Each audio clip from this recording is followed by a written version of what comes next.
Hi viewers, welcome to our channel. ప్రస్తుతం మనతో పాటు senior journalist Damoh Bala sir అన్నారు. వారితో మాట్లాడదాం. నమస్కారం సార్. నమస్తే సార్, వైఎస్ సునీత తను ఒక జగన్ గారి పైన ఒక స్టేట్మెంట్ ఇచ్చింది. జగన్ గారు తనను వేధిస్తున్నారని, అందుకే తన పైన కేసులు పెట్టారని చెప్పేసి హైకోర్టులో ఒక పిటిషన్ కూడా పెట్టారు. మరి ఏంటి సార్, దీని గురించి మీరు ఏం చెప్తారు? మనం లాస్ట్ వీక్ చెప్పుకున్నాం. యాక్చువల్గా వైఎస్ సునీత మీద వివేకా పిఏ కేసు పెట్టాడు. ఓకే. అదేంటంటే వివేకా పిఏ కృష్ణారెడ్డి, ఆయన పేరు కృష్ణారెడ్డి. ఒకప్పుడు వివేకా దగ్గర దాదాపు 30 ఏళ్ళ పాటు పిఏగా పనిచేశాడు. ఆయన ఒక రకంగా పార్ట్ టైం పిఏ అని చెప్పొచ్చు. అంటే మార్నింగ్ 5:30కి వెళ్ళి ఒక 11 వరకు పనిచేస్తాడు. దాని తర్వాత ఆయన కాలేజీలో పనిచేస్తాడు అనమాట. సో ఆయన మెయిన్ వృత్తి అది. అలాగే ఆయన పనిచేసేవాడు. ఆ రోజు ఫస్ట్ ఒక రకంగా రామయ్య చూశాడు. అక్కడ పనిచేసిన రామయ్య ఫస్ట్ డెడ్ బాడీని చూసింది. దాని తర్వాత ఈయన చూశాడు. ఈయన చూడగానే వెంటనే ఇమీడియట్గా నర్రెడ్డి రాజశేఖర్ రెడ్డి, సునీత వాళ్ళ హస్బెండ్కి ఫోన్ చేశాడు. సో ఇలా జరిగిందని ఆయన మేము బయలుదేరి వస్తున్నాం అని చెప్పాడు. ఈ లోపల ఆయనకి సెల్ ఫోను, ఇతను రాసిన లెటరు, ప్రకాష్ అని అక్కడ పనిచేసే లక్ష్మి అనే వంట మనిషికి కొడుకు అనమాట. అతను కూడా ఆ రోజు ఉన్నాడు. వాళ్ళ అమ్మని డ్రాప్ చేయడానికి వచ్చాడు. సో అతను ఈ లెటరు, ఈ ఫోన్ దొరికితే వచ్చి కృష్ణారెడ్డికి ఇచ్చాడు. కృష్ణారెడ్డి నర్రెడ్డి రాజశేఖర్ రెడ్డికి మళ్ళీ ఫోన్ చేసి ఇట్లా లెటర్ వచ్చింది ఇదంతా చెప్పాడు. అప్పటికే వాళ్ళు బయలుదేరి దారిలో ఉన్నారు. వాళ్ళు ఏం చెప్పారంటే, మేము వచ్చే వరకు ఆపండి, దీన్ని పోలీసులకి ఇవ్వకండి, మీ దగ్గర పెట్టుకోండి, మేము వచ్చినాక మేము తీసుకుంటా ఉన్నాడు. అప్పుడు కూడా కృష్ణారెడ్డి ఏం చెప్పాడంటే, మళ్ళీ తెలిస్తే ప్రాబ్లం కదా సార్ ఇది, పోలీసులకి ఇవ్వకపోతే అంటే, అవన్నీ నేను చూసుకుంటా అన్నాడు. సరే, ఆయనకి కృష్ణారెడ్డికి బాసు ఆయనే కాబట్టి ఆయన మాట కృష్ణారెడ్డి విన్నాడు. తర్వాత వచ్చినాక మధ్యాహ్నం 1 గంట ప్రాంతంలో ఇచ్చాడు. ఓకే. ఇచ్చిన తర్వాత ఈయన మీద కూడా కేసు పెట్టారు పోలీసులు, విత్హెల్డ్ ద విట్నెస్సింగ్ అనేసి. విట్నెస్ని, ఇన్ఫర్మేషన్ని ఇవ్వకుండా పోలీసులకి పెట్టాడని ఈయన మీద కూడా కేసు పెట్టారు. ఎందుకంటే ఈయనే కంప్లైంట్ వచ్చి ఈయనే అనమాట. వాళ్ళు రాలేదు కాబట్టి త్వరగా ఈయనే పోయి కంప్లైంట్ చేశాడు పోలీసులకి. సో అట్లాగే ఆ బాడీ ఫోటోలు అవన్నీ కూడా ఆయన అప్పుడే పెట్టానని చెప్పాడు. సో ఇది జరిగింది ఆ రోజు. దాని తర్వాత ఆయన మీద కేసులు పెట్టారు, ఆయన అరెస్ట్ చేశారు. తర్వాత 2 సిట్లు అయిపోయినాయి. తర్వాత సిబిఐ వచ్చింది. సిబిఐ రామ్ సింగ్ ఐఓగా వచ్చాడు. ఐఓ అంటే investigating officer. So Ram Singh వచ్చిన తర్వాత రామ్ సింగ్ అందరినీ కూడా కొట్టాడనేది రామ్ సింగ్ మీద అందరి ఆరోపణలు ఉన్నాయి. A1 గంగిరెడ్డి నన్ను కొట్టాడని చెప్పాడు. A2 సునీల్ యాదవ్ అయితే కోర్టులో కూడా పిటిషన్ వేస్తాడు, రామ్ సింగ్ నన్ను టార్చర్ చేశారని. దాని తర్వాత రామయ్య కూడా నన్ను కొట్టిన దెబ్బలకి నాకు జ్ఞాపక శక్తి కూడా పోయింది సార్ అని రామయ్య చెప్పాడు. దేవిరెడ్డి శివశంకర్ రెడ్డి, ఆయన 5th A5 అనమాట అక్యూజ్డ్, ఆయన ఆరోపించాడు. అలాగా దీంట్లో ఉన్న వాళ్ళందరూ కూడా ఆల్మోస్ట్ మమ్మల్ని అప్రూవర్గా మారమని రామ్ సింగ్ వేధించాడు, కొట్టాడు, టార్చర్ చేశాడు, ఢిల్లీకి తీసుకుపోయి 4 రోజులు పెట్టుకున్నారు. ఇలాగా అందరూ కూడా చెప్తున్నారు. కోర్టులో కూడా వేసారు, వాంగ్మూలం ఇచ్చారు వాళ్ళు. అట్లాగే కృష్ణారెడ్డిని కూడా వాళ్ళ కొడుకు ముందే ఇక్కడ కడపలో సిబిఐ ఆఫీసులో తీవ్రంగా కొట్టారు, కొడుకు ముందే కొట్టాడు అనేది ఆయన చాలాసార్లు టీవీలో కూడా చెప్పాడు.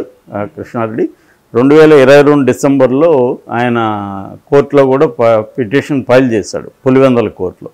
ఇట్లా ఆయన కొట్టాడు, వీళ్ళిద్దరు కూడా నన్ను బెదిరించారు. ఎవరు? సునీత, నర్రెడ్డి రాజశేఖర్ రెడ్డి. నువ్వు ఆయన చెప్పింది విను, సిబిఐ వాళ్ళు ఏం చెప్తారు చెయ్యి, అప్రూవర్గా మారు అని వీళ్ళు కూడా నన్ను బెదిరించారు. మా కొడుకును కూడా ఉద్యోగం తీసేశారు. ఇవన్నీ ఆయన అప్పుడే 2022లోని కోర్టుకు చెప్పారు. ఆ పిటిషన్ మీద జరిగి ఇప్పుడు వచ్చింది. ఇప్పుడు పులివెందుల కోర్టు పోలీస్ స్టేషన్కి ఈ ఫిర్యాదుని ఫార్వర్డ్ చేసి దీని మీద విచారణ జరిపి మాకు జనవరి 4 లోపల నివేదిక ఇవ్వండి అని చెప్పారు. సో వీళ్ళు ఇప్పుడు దాన్ని మొత్తం ఆ 2 సిట్ల నివేదికలను తీసుకున్నారు, క్లూస్ టీమ్ నివేదికను తీసుకున్నారు. ఇవన్నిటినీ పరిశీలించి అట్లాగే సీసీటీవీ ఫుటేజ్ కూడా తీసుకున్నారు. వివేకానంద రెడ్డి చనిపోయిన రోజు ఆ ఏరియాలో ఏమేమి జరిగిందని ఇవన్నిటినీ క్రోడీకరించి ఒక ఛార్జ్షీట్ ఫైల్ చేసి వీళ్ళ ముగ్గురు మీద సిబిఐ ఆఫీసరు నర్రెడ్డి రాజశేఖర రెడ్డి, సునీత వీళ్ళ మీద ఛార్జ్షీటు కోర్టుకి సబ్మిట్ చేశారు.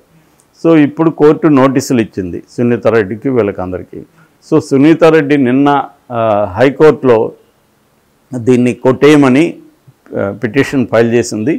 పిటిషన్ ఫైల్ చేసిన సందర్భంగా ఆమె ప్రెస్తో కూడా మాట్లాడింది. ఆమె చెప్తున్నది ఏంటంటే నన్ను జగన్ వేధించడానికి ఇలాగ కేసులు పెట్టిస్తున్నాడు, నాకేం సంబంధం లేదు అనేది ఆమె చెప్పింది. రెండోది జడ్జి మీద, అక్కడ మేజిస్ట్రేట్ మీద కూడా ఆమె ఆరోపణలు చేసింది. మేజిస్ట్రేటు మామూలుగా 164 వాంగ్మూలం తీసుకోవాలి, అది తీసుకోకుండానే ఇలా చేయడం లీగల్గా కరెక్ట్ కాదు, ఆయనకి ఆ హక్కు ఉండదు, దాన్ని పిటిషన్ని ఎఫ్ఐఆర్ కట్టమని ఫార్వర్డ్ చేయడం కుదరదు, అందుకని ఇదంతా కూడా ఫేక్, ఎటువంటి ఆరోపణలు లేదు అనేది ఆమె చెప్పింది. ఇందులో ఒకటైతే ఏంటంటే కోర్టులో ఇది ప్రూవ్ కాదు. ఎందుకు ప్రూవ్ కాదు? కృష్ణారెడ్డి చెప్పడం తప్ప కృష్ణారెడ్డి చెప్పడానికి ఆధారాలు ఏంటి? ఇప్పుడు రామ్ సింగ్ టార్చర్ చేశారు అనేది ఆధారాలు ఏంటి? మామూలుగా ఈ పోలీసులు ఎందుకు ఇప్పటికీ టార్చర్లు చేస్తున్నారు, చంపేస్తున్నారు మనుషులను అంటే వాళ్ళ మీద ఎటువంటి చర్యలు ఏ ప్రభుత్వం, ఏ కోర్టు తీసుకోదు. Very very very rarest of rare కేసుల్లో తప్ప ఏ కేసుల్లో తీసుకోదు. అందుకని వాళ్ళు కొడుతుంటారు. ఒకవేళ గొడవ అయ్యి దాని చుట్టూ ఏదైనా అయితే మహా అంటే సస్పెండ్ చేస్తారు. అది నేను చాలాసార్లు చెప్పాను. సస్పెన్షన్ అనేది పోలీసులకి హాలిడే లాంటిది. వాళ్ళే మాకు అప్పుడు ఎఫ్ఎస్ఎల్స్లో మేము పనిచేసినప్పుడు పౌరకుల సంఘంలో మాకు చెప్పేవాళ్ళు పోలీసులే, మీరు మహా అంటే ఏం చేశారు సార్, ఉద్యమాలు చేసి మమ్మల్ని సస్పెండ్ చేయించారు, సస్పెన్షన్ ఎట్లాగో తీసేస్తారు, మాకు ఇది హాలిడే లాంటిది, సరదాగా మేము టూర్లు తిరిగి వస్తామని చెప్పేవాళ్ళు మాకు. అంతకంటే ఏం జరగదు. మనం చాలా కేసులు చూస్తున్నాం కదా. ఇక్కడ మధ్య లంబాడి కొట్టారు కదా, సస్పెండ్ అన్నారు, మళ్ళీ ఏమైందో మనకేమైనా తెలుసా? ఏం జరగదు. సో ఏంటంటే జనాల ప్రెజర్ వచ్చినప్పుడు, మీడియాలో హైప్ వచ్చినప్పుడు సస్పెండ్ చేసి ఆ సమస్యను పక్కన పెట్టేదానికోసం అది చేస్తారు. అది సస్పెండ్ చేయకపోతే ఇంకా గొడవలు జరుగుతూ ఉంటాయి. సస్పెండ్ చేశారనుకో, అమ్మాయి అనుకోని అందరూ ఉద్యమాలు ఆపేస్తారు. మళ్ళీ ఏం జరిగింది ఎవడికి తెలియదు. మనం కాళహస్తి కేసు కూడా చెప్పుకున్నాం. సిఐది పవన్ కళ్యాణ్ కూడా పోయి పిటిషన్లు ఇచ్చాడు. ఆమెదేమైంది? ఇప్పటివరకు ఏమీ కాల, బహిరంగంగా కొట్టింది ఆమె, వీడియోలు అంతా ఉన్నాయి. సో ఈ పోలీసులు దౌర్జన్యాల మీద, పోలీసుల మీద చర్యలు అనేవి ఆల్మోస్ట్ ఎప్పుడు తీసుకోరు. కాబట్టి ఏం జరగదు. కాబట్టి సిబిఐ ఆఫీస్, ఇంకా మామూలు పోలీసుల మీదే ఏం జరగనప్పుడు సిబిఐ ఆఫీసరు టార్చర్ చేస్తే ఆయన మీద ఏ కోర్టు చర్య తీసుకుంటుంది, ఏ ప్రభుత్వం తీసుకుంటుంది? కాబట్టి జరగదు. కృష్ణారెడ్డి చేసిన దాంట్లో ఏమీ వేస్ట్. ఇక వీళ్ళిద్దరి మీద సునీత మీద కూడా కోర్టులో నిలవదు. ఎందుకంటే సాక్ష్యాలు ఏముంది వీళ్ళు బెదిరించినట్టు? ఆయన దగ్గర ఫోన్ రికార్డు ఏమైనా ఉందా? ఆయన్ని డైరెక్ట్గా బెదిరించారని చెప్తున్నాడు ఆయన. డైరెక్టర్ బెదిరించారనే దానికి ఆయన దగ్గర సాక్ష్యాలు ఏమీ లేవు. సో ఇది మేజర్ ప్రాబ్లం. కాబట్టి ఆమె చెప్పింది కరెక్టే, ఆధారాలు ఏమి లేవు. బెదిరించడం అనేది ఏం చెప్తున్నాడు, ఆమె లేదని చెప్తుంది. సో కాబట్టి ఏమి నిలవు. మరి కాకపోతే ఏంటంటే వాళ్ళకి తెలీదా, అది కృష్ణారెడ్డికి తెలీదా నిలవదని? అడ్వకేట్ చెప్పడా? వాళ్ళకి కూడా చెప్తారు. మనకు తెలిసిందే వాళ్ళకి తెలియదని కాదు. వాళ్ళు ఏంటంటే నిలిచినా నిలవకపోయినా ప్రజల్లోకి ఈ ఆరోపణ తీసుకెళ్ళాలి అంటే అప్రూవర్గా కావాలనే మార్చమని చెప్తున్నారంటే అర్థం ఏంటి? వీళ్ళకేం ఇంట్రెస్ట్, వీళ్ళెందుకు మార్చమంటున్నారు అంటే సునీత, నర్రెడ్డి రాజశేఖర రెడ్డి ఇన్వాల్వ్మెంటు ఉంది ఈ కేసులో. సో ఒక వెర్షన్ ఏంటంటే వీళ్ళిద్దరూ డాక్యుమెంట్స్ తెమ్మని పంపించారు. ఆ డాక్యుమెంట్స్ ఏంటంటే వివేకానంద రెడ్డి భార్య షమీము ఉంది, వాళ్ళకి ఆ షమీముకి కొడుక్కి తన ఆస్తి రాసి చేశాడు. ఆ డాక్యుమెంట్స్ అక్కడ ఉన్నాయి. అవి తెమ్మని వీళ్ళని పంపిస్తే వీళ్ళు పర్సనల్ గ్రడ్జ్తో అతన్ని చంపేశారు అనేది ఒక కథనం, వైసీపీ వాళ్ళు చెప్పే కథనం. ఈ కథనానికి సపోర్టుగా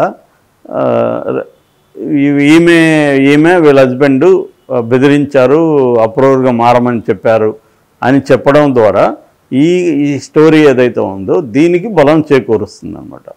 ఇది ఎక్కువ మంది నమ్ముతున్నారు అటువైపు నుంచి, వైసీపీ నుంచి. ఇటు రివర్స్గా ఈ ఎంపీ స్టోరీని వీళ్ళు తీసుకొచ్చారు. ఎంపీ స్టోరీలో అంత బలం కనపడదు. ఎందుకంటే ఎంపీ ఆయన ఆల్రెడీ అవినాష్ రెడ్డికి క్యాంపెయిన్ చేస్తున్నాడు. అవినాష్ రెడ్డి ఇష్టం లేకపోతే క్యాంపెయిన్కి వెళ్ళాడు కదా. క్యాంపెయిన్కి ఎందుకు వెళ్ళాడు మరి? ఆల్రెడీ ప్రకటించారు, అంటే అఫిషియల్గా ప్రకటించిపోయినా ప్రకటించేశారు, ఈయన వెళ్తున్నాడు. కాబట్టి ఏంటంటే ఇక్కడ ఏ కథనం కరెక్టు ఏది నిజం అనేది ఎవరికి నాకు తెలిసి ఎప్పటికి కూడా ప్రూవ్ కాదు. ఎవరు నమ్మేది వాళ్ళు నమ్ముతుంటారు, ఎవరు ప్రచారం చేసేది వాళ్ళు ప్రచారం చేస్తుంటారు, అంతే.